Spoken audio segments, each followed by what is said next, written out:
Welcome back to my channel. I'm Taylor. If you're new here, nice to meet you. We are diving into step 3 of my 3-step system on how to lose 20 pounds in 90 days, but also how to create sustainable habits and a routine that you can actually stick to for life so that you don't view fitness or health just as like a 30-day challenge or something you do for 90 days and never do again. We want to create a routine that you can easily stick to for the rest of your life so that the results that you just created is something that will actually last. And around here, I don't care just about how you look and the aesthetics and being hot. Like, that's cool, but that truly is just a byproduct of you being healthy. And so if you're happy and healthy, then you'll also be hot. So we want all of it. We want you to find your happy medium and we want you to be confident in your skin, but I want like your hormones and your metabolism and everything internally to be optimal as possible and for you to feel your best and just be your best. So if you missed the first 2 videos, I'm going to link them for you so that you can go back and watch them. The first one is how to create your own workout program. The second one is how to get a calorie goal and a protein goal so that you can eat the right amount of calories and protein to lose the 20 pounds while also eating ice cream, eating whatever the fuck you want. We don't cut anything out. There's no such thing as good or bad. And so once again, that's the key to life and longevity and having a sustainable system and routine. So I'm teaching you how consistency beats intensity and perfection every single time. So go back and watch those videos and then you want to come here. And so the third thing that brings up the diet and the exercise together is going to be sleep and stress management. I want to be abundantly clear. This is not optional. This is not like extra credit or something that would be nice to have. This is just as important as your diet and exercise. I just had to do a group call with my clients on this because they almost just thought it was like a cute little suggestion. And I was like, no, like you guys aren't getting it. Yes, that's cool that you're hitting your workouts and your nutrition, but if you're not seeing the results that you want to be seeing, it's because you're not sleeping and you're not managing your stress. Or a lot of women that I work with have PCOS or hormonal issues, and this was the missing piece for me, where even as a fitness coach, I was like nailing my workouts, nailing my nutrition, and my hormones were fucked. And it wasn't until I started actually caring about my sleep and stress management that I was able to lose the 25 pounds and keep it off and never look back. So I am not messing with you when I'm saying this. I am a no bullshitter. Like this is important. And I'm going to dive into why and then how to set this up so that it is simple and easy to follow and just gives you the most bang for your buck. So we'll dive in. So the first thing that sleep does is regulates your appetite. There's 2 hunger hormones that we want to be looking at here. There's leptin and ghrelin. One signals to your brain when you are hungry and one signals to your brain when you are full. When your sleep is not consistent, it sends mixed signals to these hormones. So your brain quite literally doesn't know when you're hungry and when you're full. So after you eat a full meal, it might be telling your brain, oh, I'm still hungry even when you're not, and that will cause you to overeat. So a lack of sleep will quite literally cause you to overeat. Also, it helps you balance out your cravings, especially for sugar, and it balances out, helps balance out your blood sugar. Another hormone that it helps is our stress hormone, cortisol, which is not bad. Everyone demonizes it. Cortisol is essential. We just want to make sure that it's rising and falling at the proper times throughout the day, and sleep will help regulate that system. It's also important as a woman for our menstrual cycles and our optimal hormone health. Like I was just saying with my PCOS. Sleep will help balance out your estrogen and progesterone, and this will actually make you have smoother cycles and reduce your PMS. So if you struggle with PMS, that's what you need to be focusing on first. It also helps balance out testosterone and our growth hormone, which helps with muscle repair and mood. And muscle is important for metabolism. If you have a slow metabolism, it's because you don't have enough muscle on your body. Muscle equals metabolism. And then we all want a balanced mood, right? Like no one wants to be a cranky bitch all the time. The less sleep that you have, the higher your cortisol, which also makes your belly fat like more stubborn. I hate even saying that because it sounds like a magazine, but like that's the best way I can describe it. And it just causes you to be puffy. It just causes you to be puffy and have inflammation. And then, like I said, spike those cravings and make you want to eat more than you actually really want to. and it makes it feel like less controllable, if that makes sense. All of which make it harder for you to lose weight or stick to your calorie and protein goal and stick to your diets and routine to begin with. You see where I'm going with this? And then also, sleep is essential for recovery. So when we're strength training, which that's the main thing that I tell you to be doing. People focus so hard on the workouts and they think that like, I just need to be going hard in my workouts and I need to be pushing as hard as I can and I should be working out 6 days a week. No, girl, you need to be training smart and recovering harder.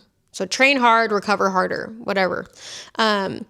Workouts are actually what break the muscle down. And then when the muscle repairs itself in recovery through sleep and through rest days, which is why we only work out 4 days a week max around here, this is what actually helps build your muscle.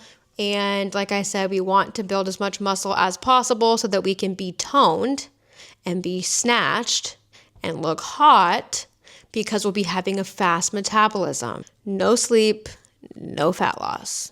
You get what I'm saying? Also for your immune health, we just don't want to be sick, especially around, cold and flu season. If you're someone who gets sick all the time, it's probably because your sleep isn't where it should be. The more that you get sick, the slower your recovery, the more likely you're going to miss your workouts, fall out of momentum. So we definitely don't want to be sick more than a couple times a year. If you're someone who you just don't feel stable, you're, always stressed out, high strung, or, you wake up, you can barely peel your eyes open, 2 p.m. at the office, you're miserable, slamming another energy drink, or, just feeling like you need a nap, then this also could be, first of all, that you're not eating enough food.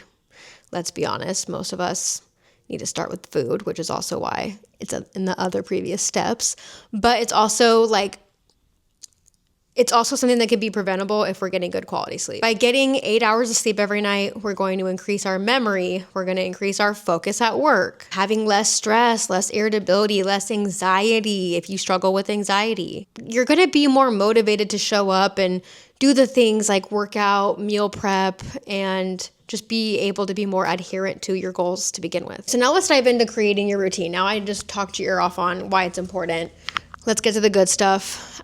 I just find that if you don't understand the why behind it, you're not going to do it. So now that you know the why, let's talk about the how. Quality matters just as much as quantity. We want to get there's different stages of sleep and we want to make sure that we're getting enough deep sleep. We can also do things to improve the quality in our environment. Having your room between 60 and 67 degrees is the optimal temperature for your room. We want it to be clean, no clutter. Even how you hear a cluttered desk is a cluttered brain. A cluttered room is a cluttered brain. And we want to, have a clean environment.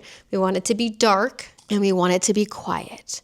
And we want to get off of our phone a couple hours before, no blue light. So, listening to a meditation to fall asleep, reading your Kindle, locking your phone up. It's the worst thing that you could be doing is being on your phone. It literally makes you stay up and it makes it harder to get good quality sleep. And then how to pick your bedtime. So we all know what time we have to be up for work or whatever. And so if my time is, let's just say 6 a.m. that I have to wake up, 8 hours before that would be 10 p.m. Most people would be like, oh, it's 10 p.m., time to get in bed. But no, you need to be sleeping by 10 p.m. So your wind down routine should actually start 1 hour before that. But the best thing that you can do is keep your sleep and wake times consistent, even on the weekends if possible, or, allowing a little bit of fluctuation on the weekends, but at least Monday through Friday, going to bed at the same time, waking up at the same time. 1 hour before bedtime, no more blue light. And you can even get the blue light blocking glasses. And I'm not talking about the clear ones. I'm talking about the ones where the lenses are green or red. Those are great. You can get some cheap ones on Amazon, or you can cash out for a $200 pair if you want. I will say you get what you pay for there. You can also do other things in your environment, like get a smart bulb. I have the Casa Smart light bulb. I actually have it here in the dining room in this light above me, and then I have it in the bedroom, and it's on an auto timer. So at around, I go to bed at 8 because I wake up at 4, but around 7, it pops up automatically, and it's a low dim orange light, and that signals to my brain, it's a psychology hack, that it's time to wind down. But it's also a similar effect of getting off of the blue light, and it's we're turning down the lights, we're getting ready for sleep. And another thing that I take is magnesium glycinate. I take 400 milligrams of that. There's different types of magnesium. This is, in my opinion, the best one for sleep, stress, anxiety, and for women with PCOS too. It's very helpful. Okay, so the lights are going on. It's the vibe. We're winding down. And so right when that light goes off, my phone also automatically goes on DND, do not disturb, and that signals to me to get off my phone. I just got that little brick device where you can like slap it on your fridge and scan your phone, and it forces you to get off of your phone. And so I'm going to start scanning it and then going upstairs. I just got it for Christmas and I haven't set it up yet. But I'm going to go upstairs, and then you basically aren't allowed to be on your phone anymore until you come back downstairs and swipe it again. So get a brick if you have no self-control, okay? Because that's where we're at in society. So anyways, phone's off, red light is on. It's time to go do my full skincare routine, brush my teeth, really taking my time, being present, being intentional, and then getting my ass into bed. And so from here, for about 5 to 10 minutes, I'll stretch, and sometimes I'll even pop on a little meditation while I do it, just so that like I can, just focus on deep breathing and being present while I'm stretching. And then I will get my little Kindle and read until I fall asleep. And so yeah, that's going to be the way to actually like wind down and be able to fall asleep on time for your bedtime. But all of these things really play a scientific role into getting the most quantity and allowing you to also get the good quality.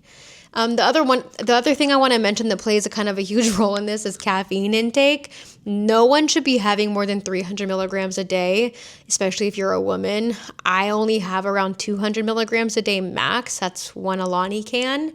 And I always stop before noon, because caffeine has a half-life of 8 hours. So even after you're done drinking it, half of the amount is still in your system up to 8 hours later.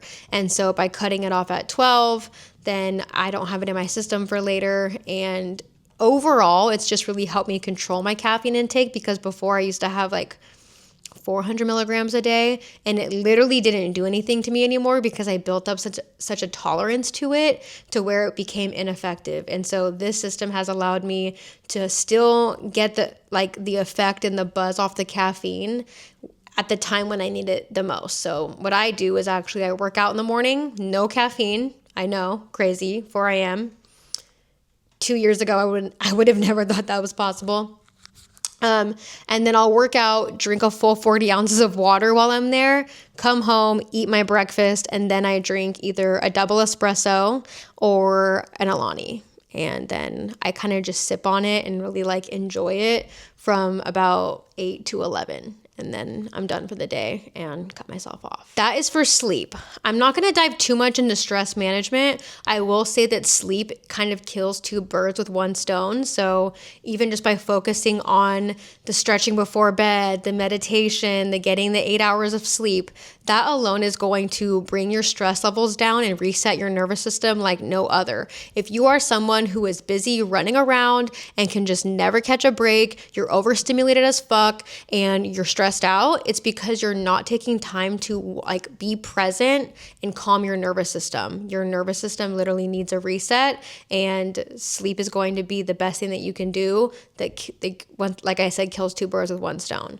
Other things that you can be doing for stress management is just implementing more time of being present and getting off your damn phone. So whether that's, coloring once a week in an adult coloring book for even like 10 minutes. That could be taking a bath and listening to an audiobook. It could be even driving home in your commute and not listening to anything, and just like deep breaths in and deep breaths out. Like, it doesn't have to be anything crazy, and you can kind of habit stack it or find a way to implement it into your already busy routine.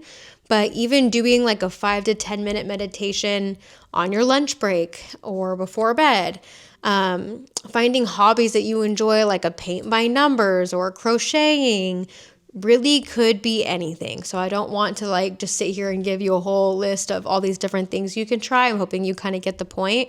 But anything that we can do to pour back into ourselves, have some me time, and just be present in the moment and kind of ground ourselves. That is something that we don't do anymore, and that's why we're all so strung out and go, go, go. It's absolutely insane. Create a wind down routine, get your 8 hours of sleep, and do 5 to 10 minutes of stress management every single day, and watch your body and your life quite literally change. I hope you enjoyed this 3-step blueprint. Like I said, this is the same blueprint that I use with my clients. I basically just gave you the bulk of my program for free. And so this is how I was able to lose 25 pounds, keep it off, how my clients lose 20, 30, 40 pounds and keep it off and never have to diet again, because we create a lifestyle. So if you have any questions, please let me know. As you're working through this, shoot me a message on Instagram, _TaylorHodson_. I'll drop it obviously in the description, or drop a comment. I am literally here to help. I'm not just making all these videos for no reason.